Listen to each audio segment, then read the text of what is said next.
Now, Module 14, this is the last module of Unit 2. It's about behavior genetics predicting individual differences. Now, behavior genetics, it is a study of the relative power and limits of genetic and environmental influences on behavior. The environments are every external influence from prenatal nutrition to the people and things around us. We're going to talk about genes now. Within the genes, there's something called DNA, deoxyribonucleic acid. It is a complex molecule containing genetic information.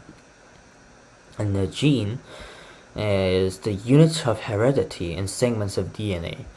These units code for the synthesis of proteins. The chromosome is the structure made of DNA molecules. They are found in the nucleus of the cells. The genome is the complete instructions for making an organism, consisting of all the genetic material in that organism's chromosomes. Basically, genes are parts of DNA which makes up the chromosome, the collection of which makes up the genome. Even though we may all look different, we have nearly identical DNAs. So, you watching this video and I talking in this video, we may have the 98% similar DNA. That's pretty scary, isn't it? Yeah, all humans, like even you, even me, and Bill Gates and Blackpink, we may all have the similar or even the same DNA. I mean, not same, but nearly identical. That's pretty cool, isn't it? Yeah. And moving on to the twin and adoption studies. The identical twins, the monozygotic twins. They are twins from a single fertilized egg, a zygote. They have identical genes. That's why they seem so similar, right? You can't even differentiate them. One example is Fred and George Weasley from the Harry Potter series. Even Molly Weasley, their mother, she kind of puzzles over which is George and which is Fred, right? Because they're identical twins from the same zygote, from the single fertilized egg from Molly Weasley. Now, genes may be identical, but there are differences in the number of genes, and they may be differences in the placenta environment, since they may or may not share a placenta. The fraternal twins, on the other hand, are dizygotic twins. They are twins from separate fertilized eggs. They are as related as brothers or sisters, but share an environment. The results of studies. Identical twins have very similar personalities and habits. This is probably because they are genetically identical. Even identical twins who grew up separately, they have very similar habits. And the fraternal twins are also similar, but not as much. Surprisingly, environments had much smaller than expected influence. Adopted children were less similar to adoptive relatives than to biological relatives. That's pretty shocking, isn't it? The conclusion is that genetics are very influential in determining who is similar to whom. Now, molecular genetics is the subfield of biology that studies the molecular structure and function of genes. It is promising because genetics testing can reveal populations at risk for disease. They can also let parents know what their baby will be like, which can be bad. Because parents may not just want to give birth to the baby, right? Which is kind of dangerous. As I previously mentioned in the previous video, psychology results can be good or bad. They can be used for both good or bad. So you need to be always careful. Now we're going to talk about heritability, the proportion of variation among individuals that we can attribute to genes, or what heritability is. The heritability of a trait may vary depending on the range of populations and environments that we're studying. For example, height depends on genes, but also depends on what you eat. The interaction is the interplay that occurs when the effects of one factor, such as environment, depends on another factor, such as heredity. This means that the effect of environment on height may be greater depending on your genes. Epigenetics is a study of environmental influences on gene expression that occur without a DNA change. This means that certain genes may not be expressed even though the DNA is unchanged, due to certain drugs, diets, and stresses that somehow change the molecules in the chromosomes. The relevant chemicals are of the methyl group. Not methyl, but methyl group. Okay? Yeah, not methyl. Alright. Epigenetics, they influence the gene expression.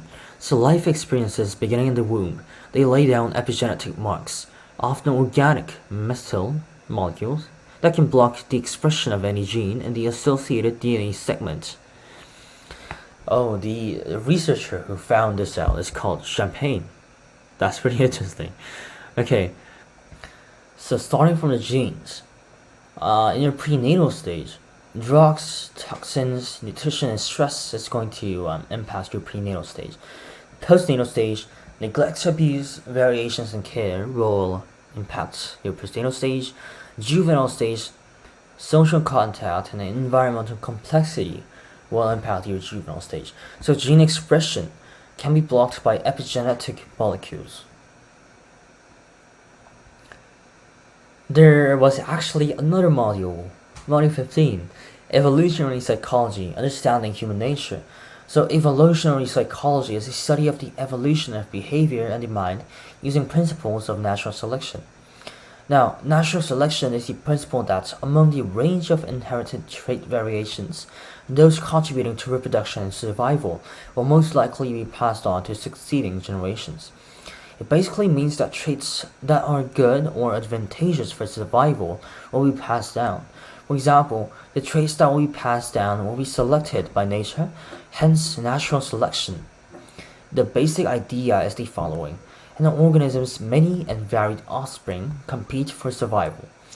Now, some of those offspring may have certain biological or behavioral variations that increase their survival and reproduction, and the ones that survive and reproduce will be able to pass on their genes.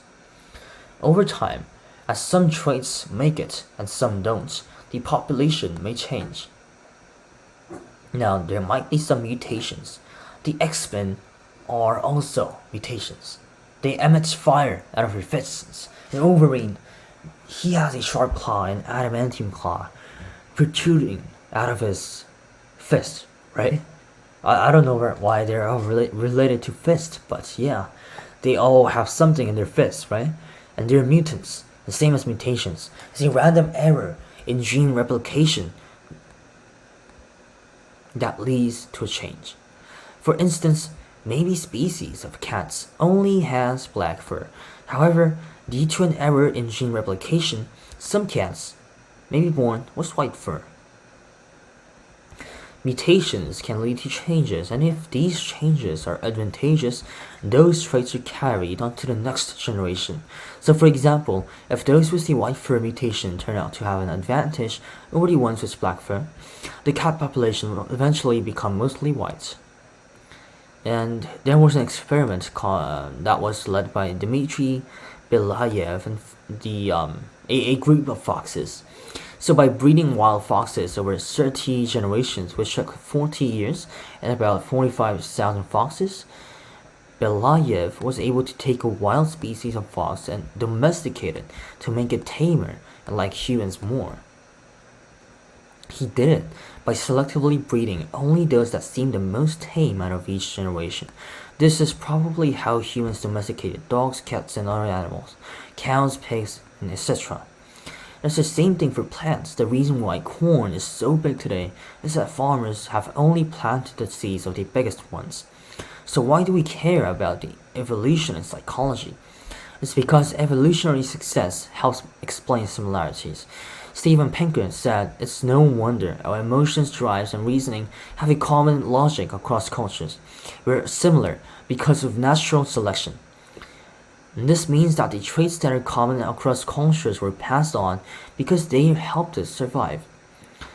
More about our genetic legacy. Many of our similarities come from a shared human genome. As a group, we are very similar. Individuals may differ, but different groups of people are remarkably similar. So whether you're white, whether you are from an African descent or an Asian descent, we all like to eat steak. I mean, except for vegetarians. People like to eat steak, meat, and also plants. Also herbs as well, right? Also fruits. Also cookies. Also chips. Also snacks. Also pastas, pizzas, chickens, barbecues.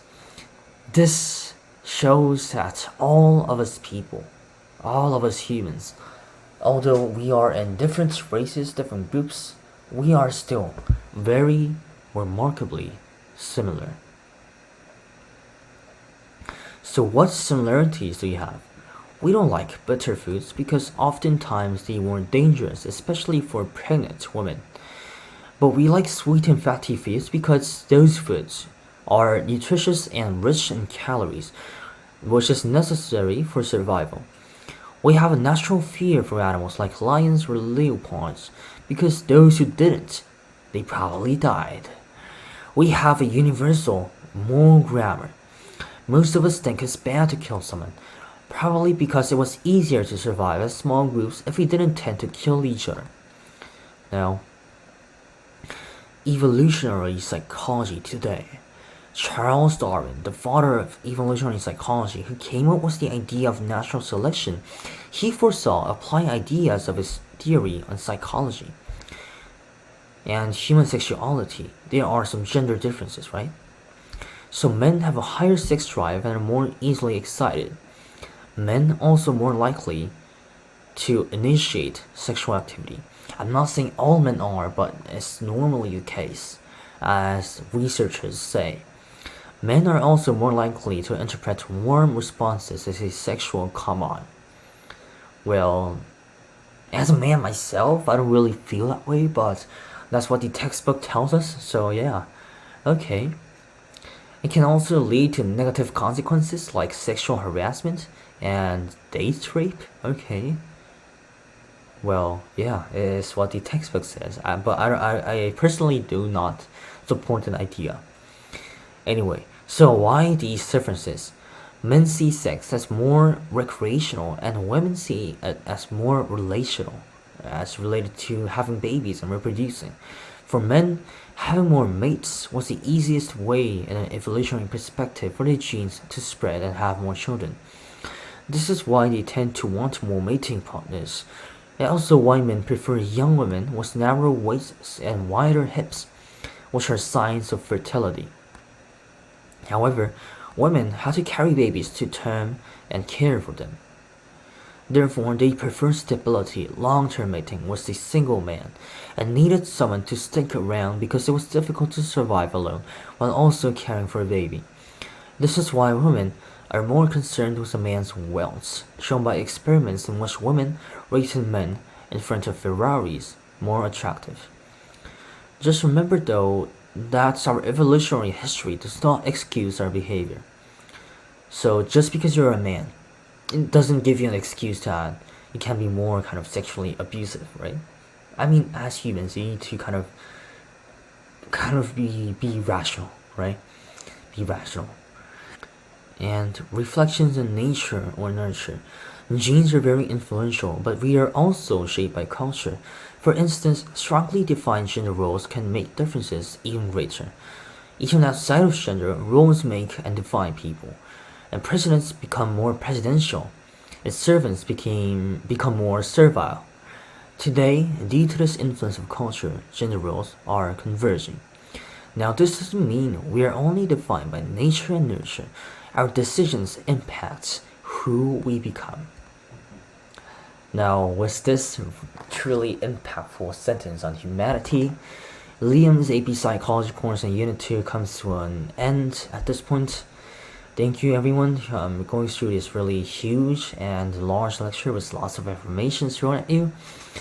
I wish that you will review the contents on a great depths, because all of these great informations are going to be tested sooner on your AP Psychology test. And I really wish you good luck for your AP Psychology exam. And I'm going to come back with the next video, which is going to be on Unit 3. So see you next time, AP Psychology lovers, and goodbye.